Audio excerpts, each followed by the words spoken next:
Ini adalah Huawei Mate X7, smartphone lipat Huawei yang katanya makin matang dalam banyak aspek. Desainnya keren dan terasa premium dengan bodi yang tipis. Dia punya setup kamera kelas flagship yang menurut kami ini adalah yang terbaik untuk smartphone foldable. Dia punya layar lipat dengan lapisan pelindung multi-layer tingkat tinggi. Hinge-nya semakin halus dan solid. Punya IP rating di IP58 dan IP59 buat proteksi terhadap air dan debu yang lebih kuat lagi. Pertanyaannya, apakah ini foldable yang cocok untuk kalian? Nah, cari tahu jawabannya dalam video kali ini.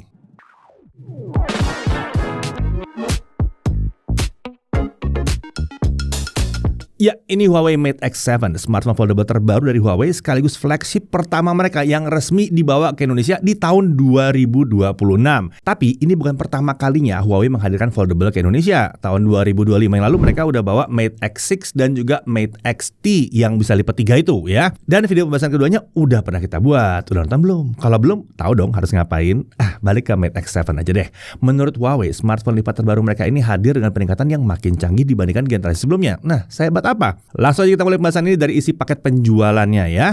Nah, tentunya di dalamnya ada unit smartphone dengan screen protector yang sudah terpasang di main screen dan cover screen. Lalu ada chargernya.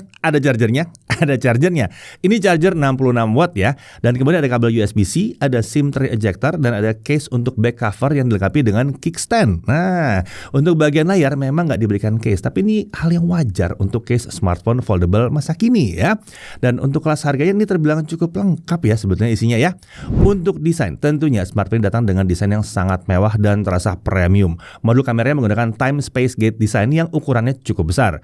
Ini seolah menandakan kalau kameranya ini adalah salah satu bagian yang paling diunggulkan dari smartphone ini. Untuk warna, opsinya adalah Nebula Red dan Black seperti yang saya pegang ini. Nah, kedua warna ini menggunakan material vegan leather. Dan ada satu warna lagi, yaitu adalah Brocade White yang menggunakan back cover light woven brocade. Sementara untuk frame-nya ini dari bahan metal dengan finishing yang glossy ya, membuat penampilannya terlihat mewah di sini. Nah, untuk dimensinya terbuka itu 156,8 x 144,2 x 4,5 mm. Kalau dilipat dia jadi 156,8 x 73,8 x 9,5 mm. Nah, untuk bobotnya itu kalau kita timbang ya dengan screen protector terpasang di kedua layar ya, ada di 242 gram. Nah, kalau tanpa screen protector bobotnya itu diklaim ada di 236 gram. Ini berarti bobotnya mirip dengan smartphone kelas flagship tapi yang satu layar aja ya, untuk versi paling atas ya. Itu yang gede-gede itu. Nah, itu sekitar 230-an gram biasanya ya. Nah, untuk ketahanan air dan debu, smartphone ini punya rating di IP58 dan IP59. Angka 5 itu menunjukkan adanya perlindungan terhadap debu ya. Di sini berarti debu masih bisa masuk tapi tidak akan mengganggu operasional. Sementara angka yang 8 dan 9 di bagian belakang ini menunjukkan ketahanan terhadap air. Loh, kenapa ada 2 ya? Bedanya nih ya, 8 itu berarti lolos uji direndam di dalam air bersih. Di lab Huawei, smartphone ini diuji dengan cara direndam dengan kedalaman hingga 2 meter selama 30 menit. Sementara kalau angka 9 di belakangnya itu menandakan tahan terhadap semprotan air bertekanan tinggi dan suhunya juga tinggi ya. Nah, kalau untuk satu ini Huawei menguji smartphone-nya dengan cara disemprot air tekanan tinggi dengan suhu maksimum di 80 derajat Celcius. Dibandingkan pendahulunya, daya tahannya jelas meningkat ya ini ya. Karena Mate X6 yang sebelumnya itu ratingnya cuma IPX8. X berarti ketahanan terhadap debunya itu tidak di rating. Dan 8 artinya cuma tahan kecemplung doang, bukan tahan disemprot. Nah, meskipun ini sudah lebih tangguh harusnya, tapi kami tidak menyarankan untuk sengaja menyeburkan smartphone ini ke dalam air ya. IP rating ini fungsinya untuk proteksi tambahan, bukan untuk diuji dengan cara-cara yang ekstrim. Paling enggak ya udah disiapkan lah ya di situ. Nah, untuk sisi-sisinya mari kita lihat dalam kondisi terbuka. Di kanan ada tombol power yang sekaligus jadi fingerprint scanner, lalu ada tombol volume up and down. Di atas ada mikrofon dan grill speaker. Di kiri ini kosong. Di bawah ada SIM tray dual SIM. Nggak ada slot micro SD ya di sini. Lalu ada mikrofon, USB-C dan grill speaker lagi. Jadi smartphone ini punya 2 mikrofon dan 2 speaker. Nah, untuk kotak suaranya ini sudah keren. Khas flagship dengan volume yang cukup lantang di sini ya. Lanjut ke sisi yang ada main screen-nya sekarang ya. Tentunya ada main screen di sini. Ukurannya 8 inci nih kalau terbuka ya. Panel OLED. Refresh rate-nya adaptif up to 120 Hz. Resolusinya 2416 x 2210 pixel. Untuk brightness, layarnya diklaim punya peak brightness sampai 2500 nits. Angka ini adalah peak brightness di sebagian kecil layar kalau kita masuk dalam mode HDR. Nah, ketika kami tes dalam kondisi indoor, brightness maksimum ada di 600 nits. Ini tinggi untuk indoor. Sementara untuk brightness maksimal saat simulasi outdoor ada di kisaran 1000 nits. Tentunya ini pengujian untuk seluruh layar ya, bukan yang satu titik doang ya. Lanjut untuk color gamutnya. Layar ini punya dua mode warna, normal dan vivid. Mode normal diatur untuk mendekati 100% sRGB. Ini cocok buat ngedit video atau foto gitu ya, supaya warnanya tuh nggak terlihat geser kalau kita lihat di layar yang lain ya. Sementara mode vivid diatur untuk mendekati 100% DCI-P3. Ini lebih gonjreng warnanya, cocok buat menikmati konten atau main game misalnya. Layar utamanya ini diklaim Huawei punya durabilitas yang lebih tinggi dibandingkan layar foldable pada umumnya. Katanya Huawei, layar ini terdiri dari 3 lapisan khusus yang terdiri dari carbon fiber support layer, ultra thin glass impact resistant layer, dan non-Newtonian fluid protective layer. Nah, lapisan layar ini diklaim punya bending resistance atau ketahanan terhadap tekuk hingga 100% dan impact resistance 20% lebih tinggi dibandingkan generasi sebelumnya. Padahal generasi sebelumnya aja udah tergolong kuat ya. Tahun lalu bahkan sempat didemokan layar lipat Huawei ini sanggup digantung dengan sepeda motor yang beratnya 150 kg. Nah, ya kalau soal inovasi layar lipat, Huawei ini memang cukup serius ya. Inovasi lainnya ada di bagian engsel atau hinge-nya. Smartphone ini pakai New Advanced Precision Hinge yang diklaim lebih canggih. Saat dibuka rasanya effortless. Ada efek seperti pegas yang bikin layar terbuka dengan sangat mudah tanpa perlu tenaga ekstra. Tapi bukan berarti kendor ya. Baik terlipat maupun terbuka, layarnya tetap terasa kokoh dan solid. Nah, menurut Huawei, hinge ini udah melewati folding test ya, hingga 1 juta kali. Jadi untuk durabilitas harusnya aman lah ya. Engsel ini juga memungkinkan layar dibuka di berbagai sudut kemiringan. Penting nih ya. Mau nonton setengah terbuka? Bisa. Mau pakai kamera dengan posisi ditaruh di atas meja? Bisa juga. Untuk crease-nya gimana? Nah, saat pertama kali dipakai, lipatan layarnya tuh emang nyaris nggak terlihat ya. Tapi seiring dengan pemakaian memang akan makin kelihatan. Tapi nggak terasa mengganggu kok. Karena crease ini biasanya hanya terlihat di sudut dan pencahayaan tertentu saja. Jadi tidak selalu kelihatan setiap saat. Oke, lanjut lagi. Di pojok kanan atas main screen ada kamera selfie-nya. Ini adalah kamera 8 megapiksel dan bukan kamera under display ya. Bagus ya, bukannya f2.2, fixed focus dan perekaman video sampai 4K 30 fps. Ini adalah posisi yang tepat ya. Ini menghindarkan terjadinya ada buletan dari kamera di tengah-tengah kalau kita mau nonton ya. Nah, untuk cover screen-nya sekarang, ukurannya 6,49 inci. Ini panel OLED juga ya. Refresh rate-nya adaptif ke 120 Hz. Resolusinya adalah 2444 x 1080 pixel. Nah, untuk brightness, layarnya diklaim punya peak brightness sampai 3000 nits. Lagi-lagi angka ini adalah peak brightness di sebagian kecil layar di mode HDR. Ketika kami tes dalam kondisi indoor, brightness-nya maksimal di 600-an nits, mirip dengan yang dalamnya ya. Sementara untuk brightness maksimal saat simulasi outdoor ada di kisaran 1048 nits. Lagi-lagi mirip sama yang dalamnya. Oke, untuk color gamut, dia juga punya dua mode warna, normal dan vivid. Tentunya mode normal diatur untuk mendekati 100% sRGB, sementara vivid diatur mendekati 100% DCI-P3. Nah, di sini Huawei menggunakan konsep desain cover screen yang lebar. Jadi, kalau dilipat, pengalaman pakainya masih terasa seperti pakai smartphone yang non-foldable ya. Jadi, ngetik-ngetik masih gampang di sini. Layar ini pakai ultra durable crystal armor Kunlun glass yang diklaim punya ketahanan gores hingga 16 kali lebih kuat serta daya tahan terhadap benturan hingga 25 kali lebih tinggi dibandingkan kaca biasa. Jadi, mau main screen maupun cover screen, dua-duanya udah ditingkatkan durabilitasnya. Nah, di bagian atas cover screen ini terdapat sebuah kamera selfie. Nah, ini adalah kamera 8 megapiksel f2.2 fixed focus perekaman video sampai 4K 30 fps juga. Jadi mirip dengan kamera selfie yang ada di main screen-nya tadi.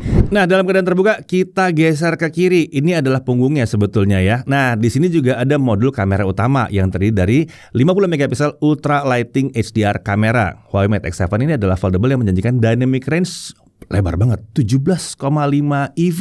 Ini luas banget ya. Bukaannya f1.49 sampai f4.0. Ya, ini variabel ya. Sensornya ukuran 1/1,28 inci, berarti besar. Lalu ada optical image stabilizer, autofocus juga ada. Perekaman video tentu sampai 4K 60 fps kalau ini. Kemudian ada ultra wide angle kamera 40 megapiksel, bukannya f2.2, autofocus juga. Perekaman video sampai 4K 60 fps. Oh ya, kamera ultrawide ini juga fokusnya dekat banget. Jadi makronya ada di sini nih ya. Lalu ada 50 megapiksel telefoto makro kamera.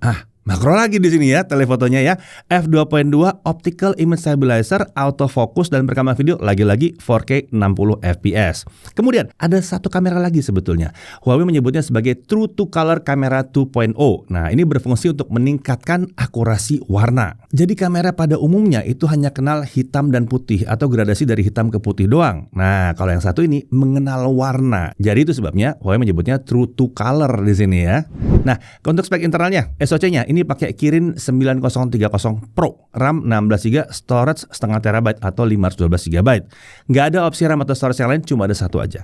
Untuk baterai, ini 5600 mAh. Jadi ini naik dari Mate X6 ya, yang dulu kan 5110 mAh. Untuk charging dia support Huawei Supercharge up to 66 watt ya untuk yang pakai kabel, dan support wireless Huawei Supercharge up to 50 watt. Untuk cooling system dia pakai Super Cool Ultra Large VC atau vapor chamber. Ini adalah vapor chamber dengan ukuran 3550 mm persegi dan diklaim lebih besar 18% dibandingkan vapor chamber yang digunakan di Mate X6.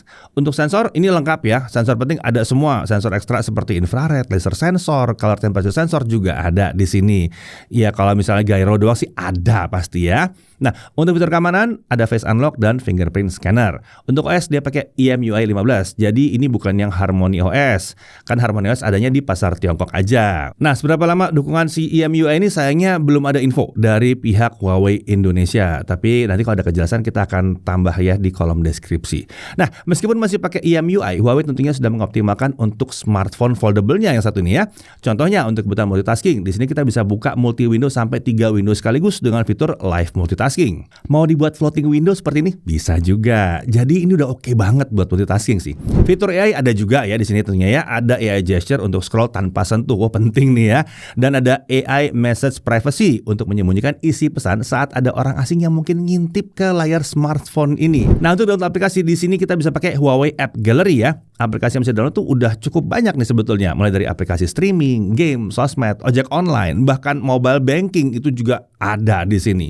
Untuk solusi Google, kalian sebaiknya mencarinya via App Gallery ya. Meski nantinya lewat app market third party, tapi lebih aman karena udah disortir dulu dari App Gallery. Atau kita bisa pakai versi websitenya aja.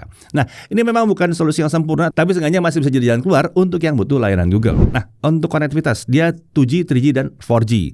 Untuk Wi-Fi-nya udah Wi-Fi 7 dan Wi-Fi sharing tersedia di sini. Bluetooth-nya udah versi 6.0. Untuk kodeknya ada SBC, AAC, dan LDAC atau LDAC juga ada. NFC ada di sini. Port USB-nya itu udah USB-C 3.1.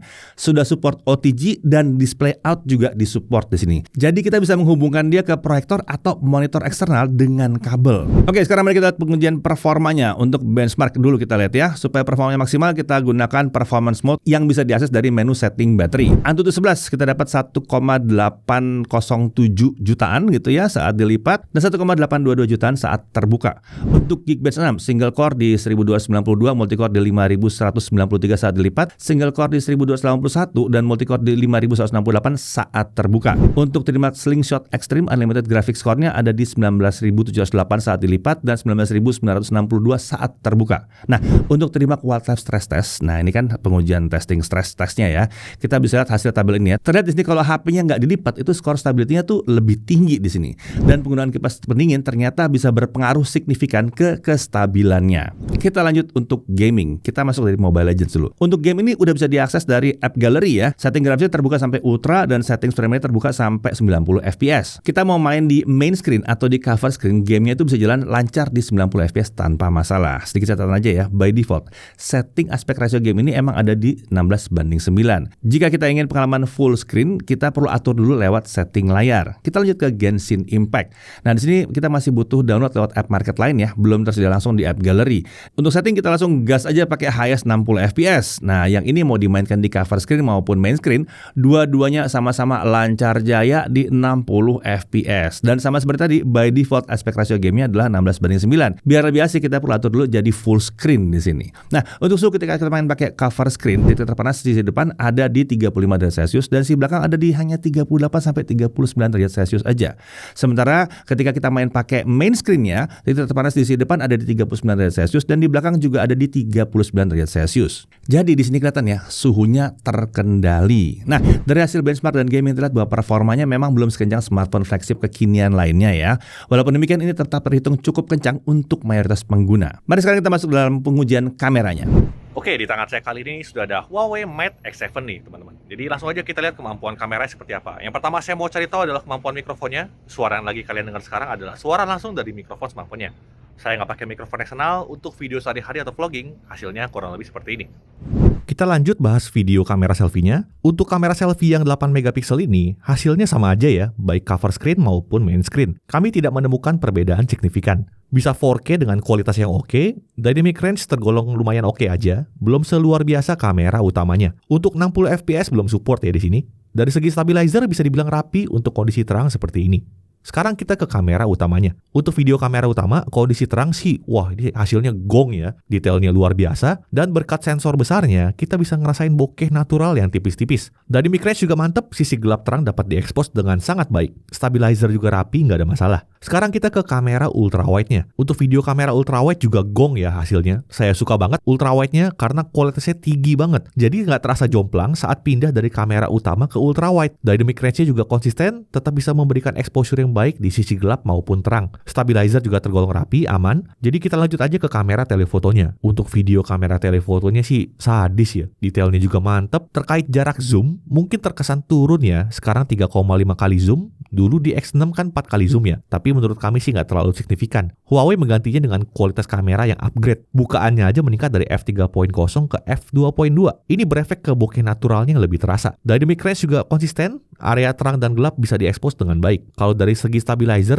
memang nggak bisa dibandingkan dengan kamera utama atau ultrawide ya. Telefoto masih wajar kalau ada kedut-kedutnya kayak begini. Sekarang kita ke kondisi low light. Untuk kamera selfie-nya hasilnya seperti ini ya. Detail memang udah tipis dengan noise yang bisa sedikit terlihat lah. Tapi paling tidak gambar masih cukup terang. Dari segi stabilizer, menurut kami belum maksimal, videonya jitter dan belum rapi saat dibawa jalan seperti ini. Sekarang kita cek kamera utamanya. Untuk video kamera utama, kondisi segelap ini bukan masalah. Gambar bisa tetap terang, bersih dari noise dengan detail yang masih tinggi. Dari segi stabilizer saat kami coba di 30 fps, jitternya masih terlihat ya. Di 60 fps bisa lebih rapi, tapi menurut kami belum yang stabil-stabil banget videonya. Semoga bisa ditingkatkan lagi. Berikutnya kamera ultrawide. Untuk video kamera ultrawide, saya suka banget nih, karena detailnya itu masih oke di kondisi seperti ini. Noise juga minim, dan gambar masih bisa terang. Setidaknya, di 4K 30 fps itu aman. Saat kami coba di 60 fps, gambar masih tetap terang, detail juga masih oke, tapi kami menemukan ada sedikit pergeseran warna. Di 30 fps menurut kami lebih oke warnanya. Dari segi stabilizer mirip-mirip aja. Saat dicoba di 30 fps jitternya masih terlihat. Di 60 fps videonya lebih rapi. Lanjut ke kamera telefotonya. Kemampuannya masih bersinar meski di low light seperti ini. Gambarnya terang, detail, dan bersih dari noise. Bahkan di 60 fps videonya juga tetap bisa terang. Kami juga jarang mendapati kamera telenya ini berubah jadi kamera utama yang di crop. Jadi pengalaman telefotonya cukup konsisten. Berikutnya kita bahas fotografinya. Dari segi foto sih, ini simply point and shoot aja. Hasil fotonya beres. Semua kameranya dapat diandalkan, mau terang mau gelap itu aman. Tapi tentunya bukan berarti sempurna juga ya. Yang saya protes lebih ke urusan fundamental, seperti tidak adanya opsi aspek rasio 9:16. Dari semua smartphone yang kami coba, tinggal Huawei aja nih yang belum merasa itu penting. Padahal ini kepake kalau upload foto di Instagram. Nggak perlu repot framing-framing lagi. Atau kalau mau nampilin foto di layar atau format video 16:9, itu bisa jadi full screen. Lalu juga belum ada fitur palm gesture di sini. Padahal ini berguna untuk mode foto selfie rame-rame. Pakai kamera ultrawide dikombinasikan preview pakai layar covernya. Ini kan kelebihan mutlak yang sulit dicapai smartphone non-foldable. Tanpa palm gesture jadi agak repot aja sih, harus pakai timer terus.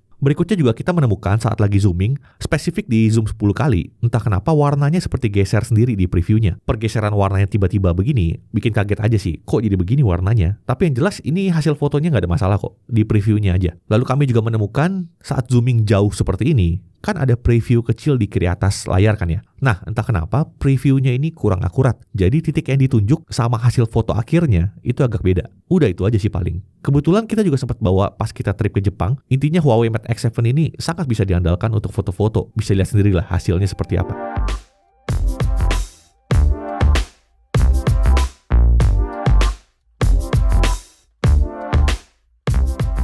Berikutnya kita bahas fitur ekstranya, kita coba beberapa. Yang pertama itu kita cobain True to Color kamera 2.0-nya. Untuk membuktikan seberapa akurat fotonya bisa dihasilkan, kita uji seperti ini. Bisa dilihat, objek asli dengan hasil fotonya terlihat seperti menyatu. Huawei benar-benar mengusahakan apa yang kita foto semirip mungkin dengan apa yang kita lihat. Berikutnya kita juga cobain slow motion. Kita iseng nih, pas lagi cobain slow mo-nya di salju kemarin. Videonya jadi kayak terasa nonton drakor ya. Untuk resolusinya sendiri masih mentok di 1080p, belum bisa 4K di sini. Lalu fitur Pro Mode juga tersedia, kita bisa pakai untuk foto maupun video, dan bisa di berbagai kamera kecuali kamera selfie-nya. Untuk ISO dan shutter speed bisa kalian cek aja di layar berikut ini. Lalu ada fitur Macro Mode, bisa pakai fitur ini kalau kita mau foto objek dengan jarak yang sangat dekat. Makro fotografi pakai smartphone ini adalah salah satu yang mantep banget pengalamannya. Berikutnya ada fitur AI Remove dan AI Base Expression. Ini fitur yang bisa kita temukan di galeri bawaan Huawei. AI Remove klasik ya, bisa menghapus objek yang tidak diinginkan dan akan ditambal dengan AI. Hasilnya juga lumayan rapi. Sedangkan AI Base Expression bisa jadi solusi kalau lagi foto orang, ada yang mukanya lagi jelek atau lagi merem, itu bisa diperbaiki dengan mudah. Berikutnya ada variable aperture. Untuk kalian yang mau mengatur variable aperture-nya secara manual, untuk saat ini masih harus lewat Pro Mode. Kita bisa mengatur dari f1.4 sampai f4.0. Kalau di mode auto dia akan menyesuaikan secara otomatis. Ini masih jadi fitur mahal yang belum semua flagship punya ya. Berikutnya kita bahas apa yang masih kurang dari kameranya ini. Pertama, belum ada fitur palm gesture. Kedua, belum ada aspek rasio 9:16 untuk foto. Lalu pergeseran warna di preview saat zoom 10 kali. Ini isu kecil aja tapi semoga bisa segera di-fix. Lalu zoom preview juga kurang akurat. Stabilizer video di low light belum maksimal. Dan ini semoga bisa ditingkatkan lagi. Untuk smartphone keluaran 2026, sedikit berharap sudah bisa merekam video 8K. Ini masih mentok di 4K 60 fps saja. Lalu berhubung di HP Huawei ini tidak ada quick share, saat mau transfer hasil kamera ke perangkat lain, kita harus cari aplikasi alternatif untuk sharing fotonya. Misalnya bisa pakai local send gitu. Dari segi kelebihan kameranya, hasil fotonya luar biasa bagus di segala kondisi. Mau di pencahayaan apapun, tinggal jepret, beres fotonya. Kemudian akurasi warnanya juga mantep. Mungkin ini memang peran besar dari True to Color kameranya ya. Semua kameranya juga bisa diandalkan, baik kamera ultrawide, kamera utama, kamera tele, bahkan selfie cover screen dan main screen-nya juga masih oke. Pengalaman zoomingnya juga tergolong smooth sekarang. Kamera tele makronya bisa dibilang yang terbaik yang pernah kami coba. Dari Huawei Pura X-T Ultra sampai Mate X7 ini, tele makro Huawei itu jarak zoomnya yang paling deket. Ini gila banget detailnya. Kemudian dynamic range-nya oke, baik di kondisi siang maupun malam, hasilnya bagus. Kesimpulannya, terlepas masih ada miss sedikit di beberapa fundamental, tapi overall, ini tetap smartphone foldable dengan kamera yang luar biasa. Kalian tinggal perhatikan aja keterbatasan yang ada tadi, penting atau tidak untuk kalian. Gokil sih Huawei. Inovasinya tetap ngegas, bahkan sampai sekarang. Salut buat Huawei. Oke, sekarang mari kita tes daya tahan baterainya dengan local video playback 1080p non HDR ya. Seperti biasa kita download dulu videonya ya. Untuk cover screen, baterai habis setelah nyaris 28 jam. Tepatnya 27 jam 51 menit. Sementara kalau kita pakai main screen ya tentunya ya lebih pendek ya karena layar lebih lebar ya. Baterai habis di kisaran 23 jam 25 menit. Luar biasa, bagus banget, udah lewat dari 20 jam dua-duanya ya. Lalu untuk mainan TikTok selama 1 jam, di cover screen baterai turun 6%, di main screen baterai turun di 8%. Genshin Impact highest 30 menit, di cover screen baterai turun sebanyak 10%, sementara kalau pakai main screen baterai turun sebanyak 11% saja. Oke, sekarang kita lihat kecepatan chargingnya. Dengan charger 66 watt bawaannya, kita lihat bahwa dari 0 sampai 50% itu butuh waktu hanya 20 menit, sementara dari 0 sampai penuh hanya butuh waktu 55 menit. Ini tergolong charging yang cukup kencang. Oke, untuk harganya Huawei Mate X7 ini infonya akan dijual seharga 27 jutaan. Smartphone foldable ini bakal resmi meluncur di Indonesia tanggal 5 Maret 2026. Nah, di masa peluncurannya Huawei bakal menyiapkan promo launching dengan total benefit katanya sekitar 13,1 juta rupiah. Isinya tuh mulai dari cashback bank 5 juta, ada bonus Huawei Watch GT 5 Pro, yes, ada Huawei Watch-nya di sini ya. Ada juga trade-in cashback 1,5 juta, ada screen insurance senilai 2,6 juta dan lain-lain. Oh ya, Huawei juga membekali Mate X7 ini dengan layanan purna jual premium secara gratis. Mulai dari Care Plus perlindungan layar 1 tahun, ya 1 kali klaim ya. Lalu ada garansi Asia Pasifik, layanan perawatan proaktif one-on-one, layanan prioritas dan beberapa layanan tambahan lainnya. Detail lengkapnya itu cek di kolom deskripsi, oke? Kita masuk dalam hal yang perlu diperhatikan. Pertama, walaupun main screen-nya dikatakan sudah lebih kuat, tetap saja ini tidak bisa dibandingkan dengan kaca normal ya. Jadi pengguna tetap harus lebih hati-hati. Ini bukan spesifik untuk Huawei aja ya. Ini sudah basic lah untuk semua foldable yang ada sekarang. Kemudian, performa SoC memang sudah meningkat dibandingkan generasi sebelumnya, tapi belum selevel dengan SoC paling modern untuk masa kini. Tapi bisa dibilang ya ini udah tergolong kencang ya untuk mayoritas pengguna ya. Lalu konektivitasnya sayangnya ini belum 5G. Lalu belum ada janji terkait OS update, dan aplikasi Google memang belum jelas secara natif. Memang ada solusi sementara, tapi kami akan menyarankan cari alternatifnya aja. Dari sini kami suka, tentunya kameranya luar biasa. Menurut kami ini adalah yang terbaik untuk sebuah smartphone foldable saat ini. Lalu desainnya ini mewah dan premium. Layarnya juga keren ya, baik cover screen maupun main screen-nya. Bentuk saat terlipat juga terasa seperti smartphone normal. Engselnya solid dan mantep, body super tipis. IP ratingnya ini luar biasa sih, IP58 dan IP59. Baterainya udah cukup awet juga. Chargingnya kencang, baik kabel maupun pakai wireless.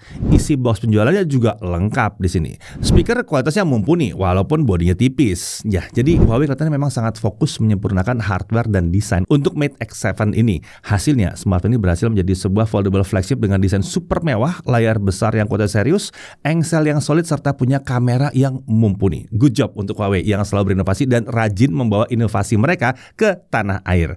Hadirnya Mate X7 ke Indonesia ini menunjukkan bahwa Huawei masih sangat serius bermain di kelas foldable flagship dan masih sangat serius terhadap market Indonesia. Sekarang tinggal kalian yang menentukan apakah Mate X7 ini layak untuk dimiliki? Tulis di kolom komentar. Oke?